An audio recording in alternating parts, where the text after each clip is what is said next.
Pak Gibran, Indonesia ini terdiri dari berbagai bioregional, di mana kita harus betul-betul mengerti agar pembangunan kita tepat sasaran dan bisa tumbuh dengan baik. Pertanyaannya, bagaimana strategi Anda melaksanakan pembangunan berbasis bioregional itu agar keadilan iklim terjaga, keadilan sosial terwujud, keadilan ekologi terlaksana dengan baik, keadilan antar generasi juga terwujud, sekaligus keadilan sosial.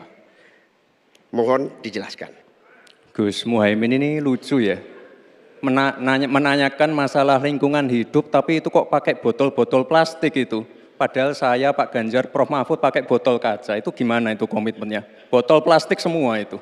Tapi nggak apa-apa, kita kembali lagi ke topik ya. Intinya di sini kita sudah berkomitmen untuk yang namanya pembangunan tidak boleh lagi Jawa sentris, harus mulai Indonesia sentris.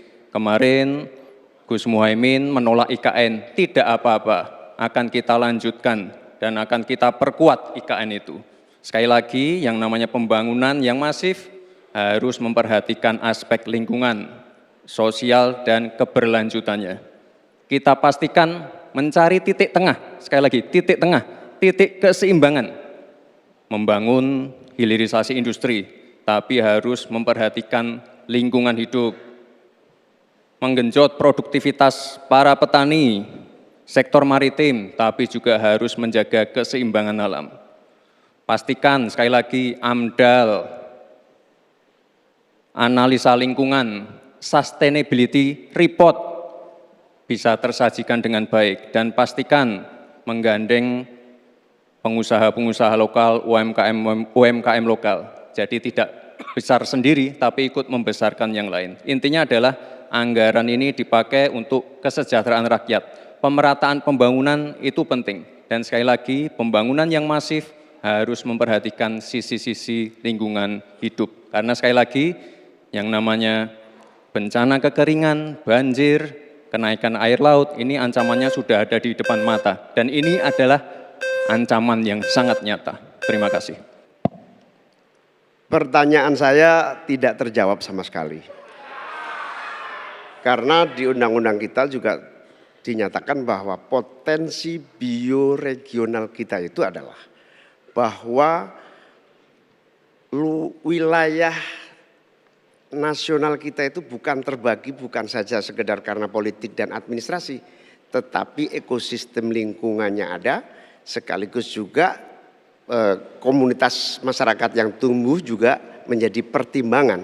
Sehingga Papua misalnya, jangan pernah salah dalam membangun Papua. Papua harus berbasis pemerataan dan keadilan yang sempurna. Maluku misalnya, dengan kekuatan maritimnya, Maluku menjadi bioregional untuk pengembangan ekonomi kelautan dan perikanan. Jawa misalnya, keberlanjutan pembangunan yang menumbuhkan potensi ekonomi secara pertumbuhan. Baik, waktunya habis. Katanya tidak menjawab pertanyaan, tapi Gus Muhaimin malah ngomongin pemerataan pembangunan. Itu kan tadi yang saya omongin, Gus.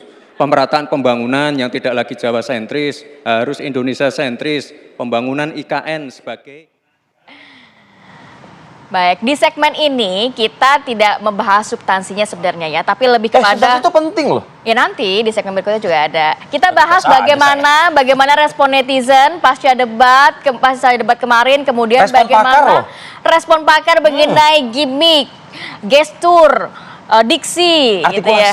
Artikulasi. Hari ini kita sudah bersama, sudah ada di studio Mbak Monika Kumalasari, ya ini pakar gestur dan juga mikro ekspresi. Selamat pagi Mbak Monik. Halo, selamat pagi. Mbak Monik menggunakan pakaian hitam-hitam.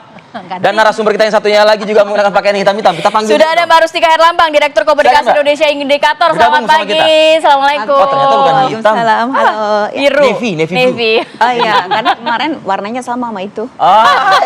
Biar beda. Apa kabar Mbak Rustika? Sehat semua ya. Begadang ya? Begadang. Tapi pagi-pagi udah on nih, dua-duanya udah cantik nih. Pagi sudah. Oke, pada pukul 7 pagi ini. Ya. Bagaimana respon netizen menanggapi debat cawapres terakhir atau keempat? Jadi kalau kita lihat sampai sebenarnya situasi itu semalam paling ramai puncaknya tuh jam 11 dan kemudian jam 12 sudah mulai menurun gitu. Dan kita tahu bahwa yang namanya media sosial itu 10 menit, 5 menit itu berarti sangat luar biasa. Tapi gitu. kalau saya mungkin boleh review dulu ya. Trendingnya apa sih? Kering Oh iya. kelinci. Terus ada itu. songong. Ada songong Apalagi? gitu. Kemudian tuh ada beberapa hal yang sebenarnya sangat negatif sih gitu. Dan itu juga terkonfirmasi kalau kita melihat dari framing gitu ya. Dari percakapan para netizen terhadap debat tersebut itu, ini mungkin dengan tone terbanyak negatifnya gitu. Negatif untuk salah satu paslon atau untuk Sebenarnya lebih ke salah satu paslon, tetapi karena dia menyeret paslon yang lain sehingga kena semuanya gitu. Itulah yang terjadi dalam tadi malam, perdebatan yang sangat luar biasa gitu. sentimen positif kemana, sentimen negatif kemana? Nah, jadi sebenarnya tadi malam itu adalah sebuah pertaruhan terakhir kalau saya sampaikan gitu.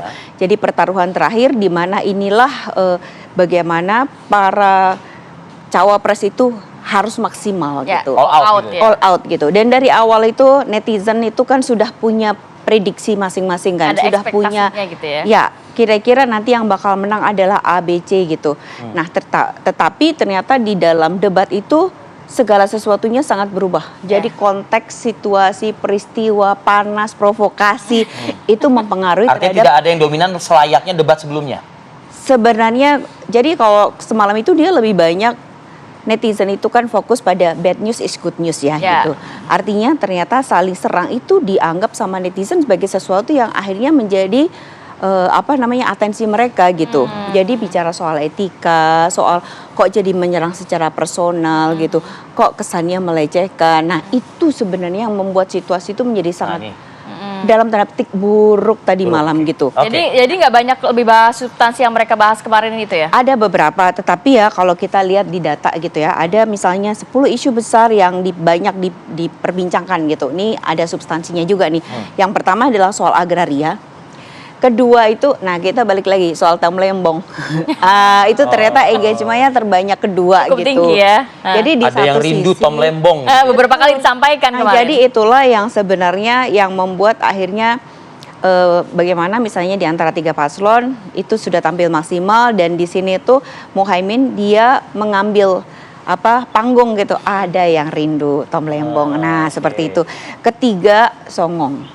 Engagement terbesar. Keempat adalah soal hilirisasi, betul. 4. Nah, ini kan juga ada yang itu juga soal deforestasi, terus kemudian soal terminologi sulit. Terminologi sulit. Terminologi sulit. Inflation. Greenflation. Ya, LF. ya itu dia. Lithium bla bla bla. Nah, gitu. Jadi itu yang membuat netizen menganggap lagi loh, kenapa menggunakan istilah-istilah lagi Kok yang masih rumit seperti aja itu. Dan sempat juga tidak dijabarkan sebenarnya maknanya apa kemarin. Betul ya? sekali. Kan ditegur moderator juga kalau nggak salah ya. Iya, terus tapi ada juga yang mungkin kembali lagi gitu ya, menguntungkan dalam tanda petik Muhaimin, Rengas Dengklok, dia nggak jadi culik. Gitu.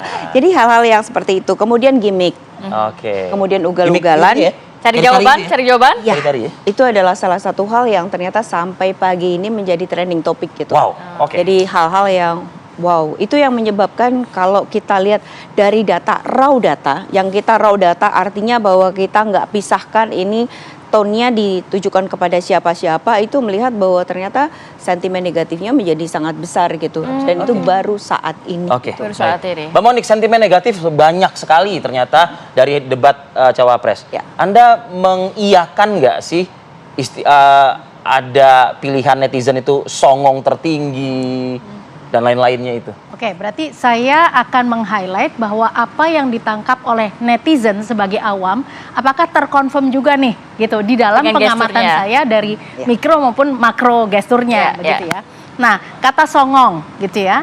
Nah, ini muncul ketika masyarakat sendiri mendapatkan suatu rasa bahwa yang sedang berbicara ini menampilkan kesongongan. Nah, jadi kalau kita lihat secara umum di debat sebelumnya ini justru malah 1 dan 3 menyerang 2 ya. Sekarang dari 2 mulai menyerang ke sebelahnya. Nah, kita perhatikan lagi bahwa ada yang berbeda dari penampilan 02 nih. Apa yang bedanya, Mbak? Kali ini mengenakan jaket Naruto. Ya. Apa artinya? Apa Ini maknanya? adalah tokoh ya yang menggambarkan seseorang yang dianggap dikerdilkan, tidak dianggap dan lain-lain akhirnya bisa memimpin. Sosok Naruto seperti itu ya? Iya. Oke. Nah, terus kemudian juga ini adalah kenapa gimmick ini yang diambil, karena memang di usia 20 sampai dengan early 40 lah ya. Sebelum 40 ini memang Anak muda lah ya. Anak muda seperti itu. Nah, jadi pemakaian gimmick-gimmick seperti ini, coba aku mau bayangin ya Mbak, kalau misalnya kita ini pakai cosplay ya, baju apa Batman dan sebagainya, kita akan mencerminkan apa yang dipakai kan. Ya. Oh iya. Nah, ini secara otomatis Biar ngeblend begitu ya betul, dengan diri ya. risetnya juga ada seperti ini. Kalau kamu mau change your feeling dan sebagainya, itu rubahlah dengan penampilan atau outfit yang dipakai begitu. Dan ternyata ini terjawab begitu. Itu outfit ya? Itu outfitnya Oke. gitu ya. Nah, terus juga kalau kita lihat lagi ada gerakan pantomim gitu ya, mencari jawaban. Cari jawaban. Ya. Itu mengagetkan mungkin ya. Ini mengagetkan. Nah, pertanyaan kita adalah Bang Monik, ini mohon maaf ya, dengan tidak mengurangi rasa hormat saya kepada semuanya, Iya. itu orang tua loh yang digituin. Iya. Gitu loh Mbak, itu saya cuma Betul. itu aja sih. Nah, yang akan menjadi pertanyaan kita ini genuine Atau ya, atau memang sudah dipersiapkan? Anda melihatnya? Saya melihat ada jeda nih, jadi artinya memang udah siap dengan gaya Artinya ini. tidak natural ya, Mbak ya? Tidak natural, karena gini, kalau kita melihat naturalnya seorang Mas Gibran gitu ya, ini tidak seperti ini. Oh. Tidak flat, lebih malah kalau kita lihat dari ekspresi-ekspresinya. Dan ini adalah merupakan Gibran tuh minim gestur kali gitu ya? minim. Jadi seperti saya sampaikan bahwa ada cultural cross yang harus dikesampingkan, karena orang Solo secara tradisi mereka dilarang memang seperti orang Jepang untuk menampilkan ekspresi yang Ekspresi. sesungguhnya. Oke. Gitu. Sementara ini justru ditampilkan dan kita lihat juga out of podium. Sampai diingetin lagi. Ya, nggak boleh sama keluar dari moderator podium. begitu. Nah, kalau misalnya kata-kata yang digunakan kita di 02 dulu begitu ya, apakah kurang lebih sama seperti yang di debat sebelumnya Mbak? Kan karena ada juga yang tanda kutip lah nyinyir, kayaknya pertanyaannya sulit ya, kayaknya ini saya minta maaf buat paslon sekian karena begini. Nah, itu gimana? Apakah kurang lebih sama? Jadi ada perubahan di debat yang sebelumnya, kita merasakan masih ada kesantunan gitu ya. Ketika tadinya yang underdog, terus kemudian di rating dengan baik pada saat itu, kemudian wah pengen ada satu apresiasi yang lebih tinggi lagi begitu ya, sehingga muncullah yang dirasakan oleh masyarakat songong. Nah, artinya songong yang dirasakan oleh masyarakat ini apakah diamati dengan gestur dan mikroekspresinya juga hal yang demikian, ternyata mendukung begitu. Oke, jadi ada songong, ada keringe, ada savage, ada tengil. Tengil, ya. Kami akan lanjutkan diskusi pagi ini, tetaplah bersama kami akan kembali. Memunguti sampah-sampah, menguti plastik-plastik lalu diolah. Sehingga sebenarnya ekonomi sirkuler itu sudah menjadi kesadaran masyarakat. Nah, oleh sebab itu kalau untuk mengatasi inflasi itu tentu yang paling gampang kan kebijakan-kebijakan. Diatur saja jatahnya. Di sini kan harus ada data. Kecenderungannya di sini begini, kebijakannya harus begini. Kecenderungannya di sini begini, kebijakannya harus begini.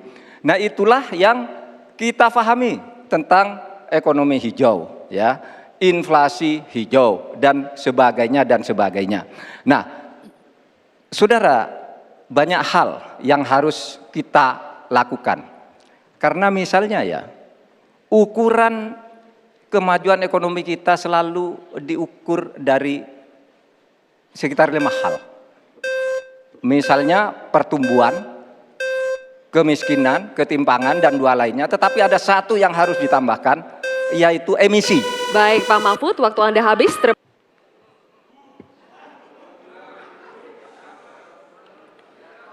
Saya lagi nyari jawabannya Prof. Mahfud. Saya nyari-nyari di mana ini jawabannya. Kok nggak ketemu jawabannya. Saya tanya masalah inflasi hijau kok malah menjelaskan ekonomi hijau. Prof. Mahfud, yang namanya greenflation atau inflasi hijau itu ya kita kasih contoh yang simpel aja. Demo rompi kuning di Perancis. Bahaya sekali. Sudah memakan korban. Ya, ini harus kita antisipasi, jangan sampai terjadi di Indonesia. Kita belajar dari negara maju. Negara maju aja masih ada tantangan-tantangannya. Intinya transisi menuju energi hijau itu harus super hati-hati. Jangan sampai malah membebankan R&D yang mahal, proses transisi yang mahal ini kepada masyarakat, pada rakyat kecil. Itu maksud saya inflasi hijau, Prof. Mahfud. Terima kasih. Masih ada waktu Pak Gibran? Cukup?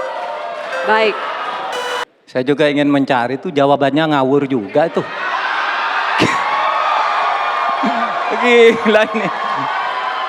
Ngarang-ngarang ndak karuan mengkaitkan dengan sesuatu yang tidak ada, gitu ya. Begini loh, kalau akademis itu gampangnya kalau bertanya yang kayak gitu-gitu tuh recehan, gitu. Recehan. Oleh sebab itu tidak layak dijawab menurut saya. Dan oleh sebab itu saya kembalikan saja ke moderator. Ini tidak layak dijawab pertanyaan kayak gini. Tidak ada ini jawabannya. Terima kasih. Cukup buat Pak Mahfud? Masih ada waktu Bapak? Saya kembalikan. Cukup ya? Baik. Saya kembalikan. Tidak ada gunanya menjawab. Ya. Saya ingin mencari itu jawabannya ngawur juga itu. Gila ini.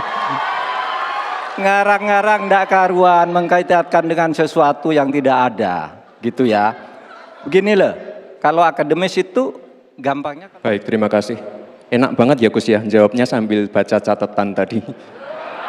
Kuncinya di sini adalah ekstensifikasi dan intensifikasi lahan.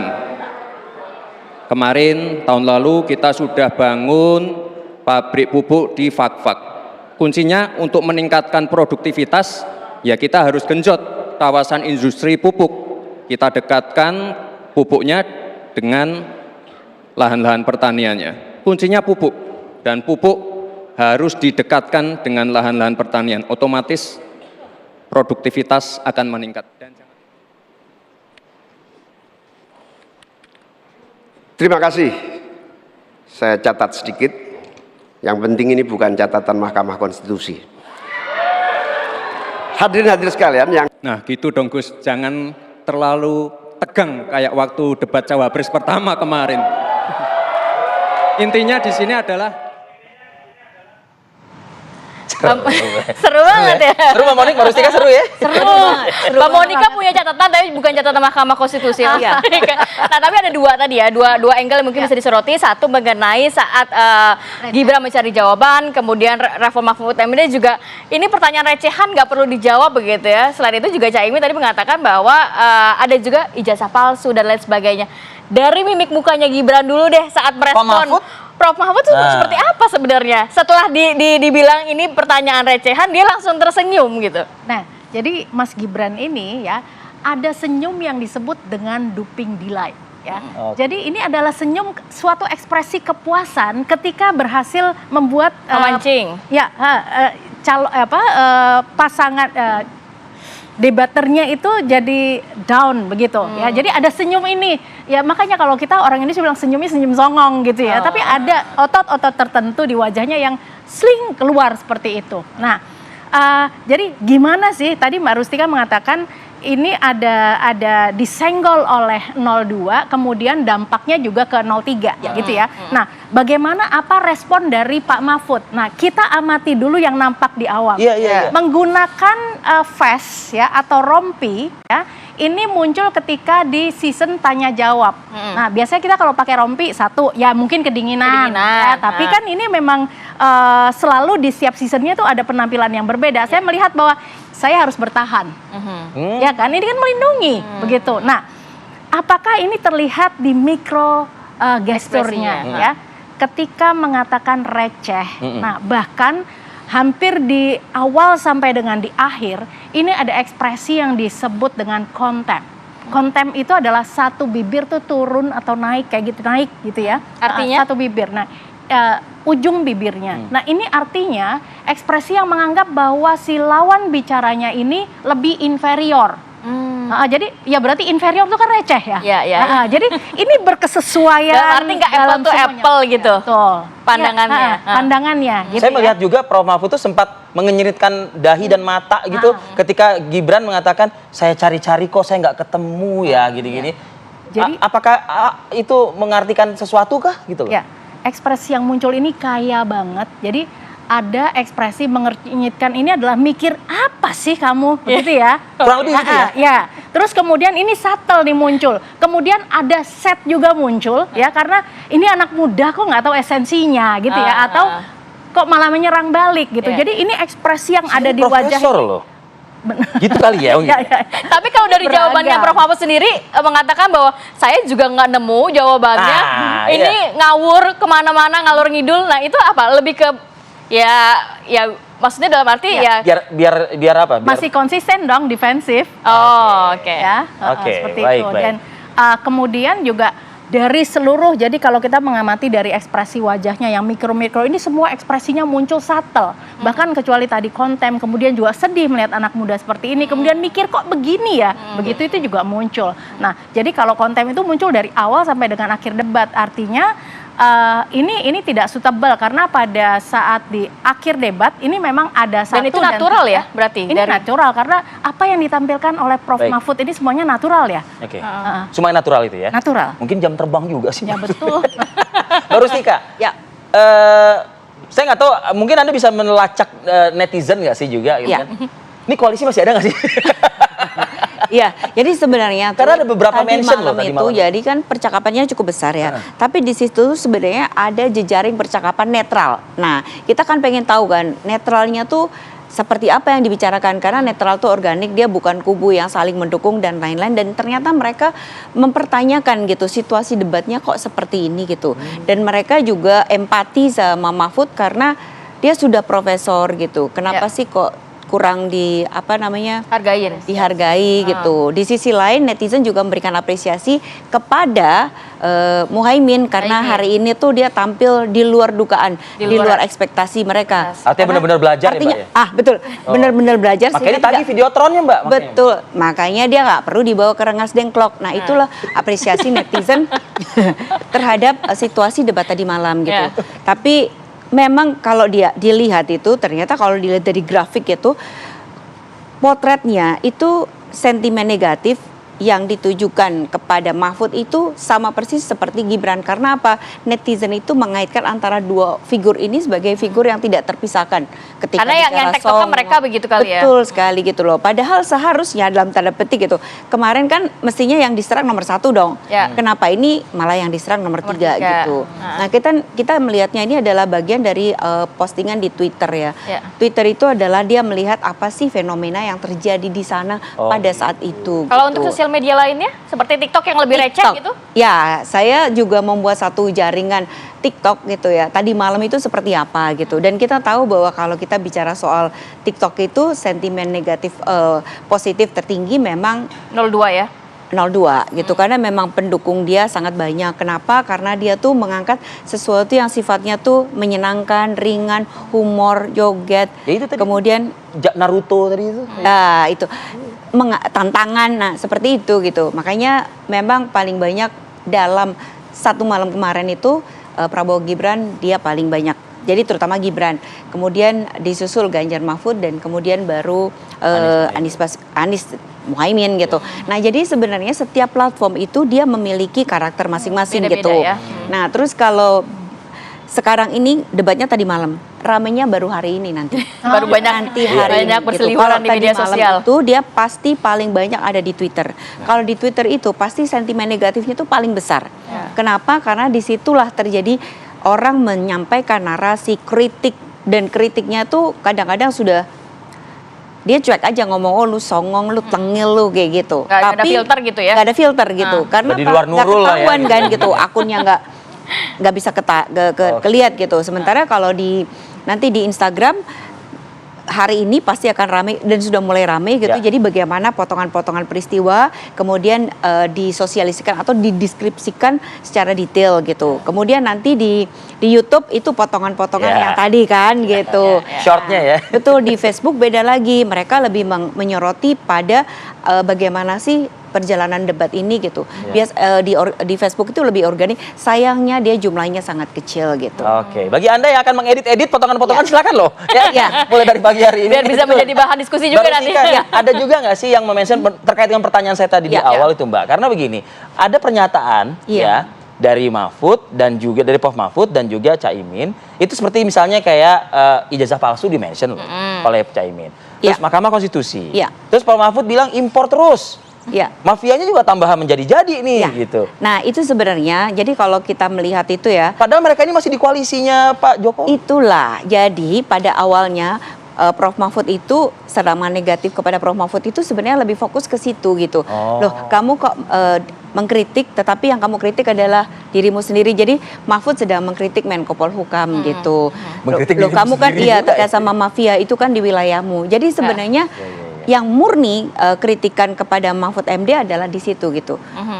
Nah, sementara sisanya lainnya itu mungkin lebih dari 45% yang itu adalah terkait dengan tadi situasi antara Gibran dengan Mahfud itu ya. Prof Mahfud. Nah, ya. sebenarnya Gibran itu dia bertindak seperti debat kemarin aja sudah cukup bagus gitu. Yang sebelumnya maksudnya? Yang sebelumnya gitu, karena Nggak kan usah yang kayak seperti kemarin cukup gitu. Jadi tidak perlu menyerang terlalu banyak gitu, karena netizen itu kan seperti Prof Mahfud bilang gitu, kalau diserang terlalu banyak nanti jadi playing victim. Playing Itu yang victim. bilang timnya si Prof Mahfud kan Ya. gitu. Nah Berarti ternyata dia menyerangnya terlalu banyak. terlalu gitu. banyak. Dan Nah, menyerang akhirnya personal blunder ini gitu. sebenarnya juga menjadi sorotan netizen nggak sih? Karena kan sempat ada yang mengatakan contohnya Pak Jokowi saat debat capres, Ya.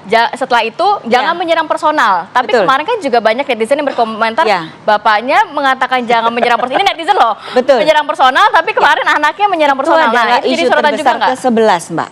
Kan tadi saya cuma mengambilnya gitu. hanya Oh. 10 isu terbesar. Tadi ada 7 Nomor ya, kalau 11 nggak salah, itu adalah terkait sama Pak Jokowi gitu.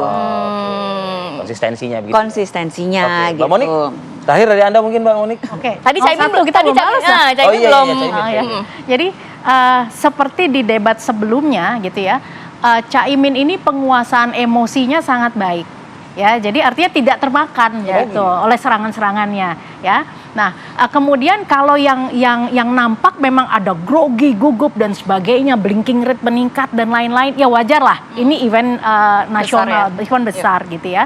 Nah, kemudian catatan saya adalah ketika biasanya menggunakan kopiah kemudian ada pakai ini jas, kali ini tidak gitu Lepas ya. ya pakai hem aja ya. Ya, walaupun Pak Anies mengatakan yang penting otentik dan bukan kosmetik gitu ya. Nah, ini lagi-lagi kadang-kadang ya kosmetik ini kan mempercantik dan researchnya juga mengatakan bahwa manusia itu disampaikan pesannya lebih mudah dengan menggunakan visual gitu. Jadi visual anchor-nya kurang begitu ya. Jadi hanya tampak seperti itu padahal di 2 dan 3 seluruh modalitasnya udah dipakai gitu. Oke. Tapi overall seru dan juga ini menjadi sorotan publik juga ya dan juga media sosial. Diriran dong tayangannya tadi malam seru loh. Semoga nanti debat kelima juga lebih seru lagi ya debat penutupan Pamungkas katanya kan Pamungkas. gitu. Terima kasih banyak Mbak Monik, terima kasih. Mbak Mbak Rizka, Monika, terima kasih. banyak. Sehat Silakan selalu. melanjutkan tidurnya. Habis begadang semalam nonton debat. Oke, saatnya kita mengundang tim ses dari masing-masing. Ada TPN, TKN, dan juga Timnas, dan juga ada Bang Effendi Ghazali. Sesaat lagi tetap bersama kami di Apa Kabar Indonesia Pagi.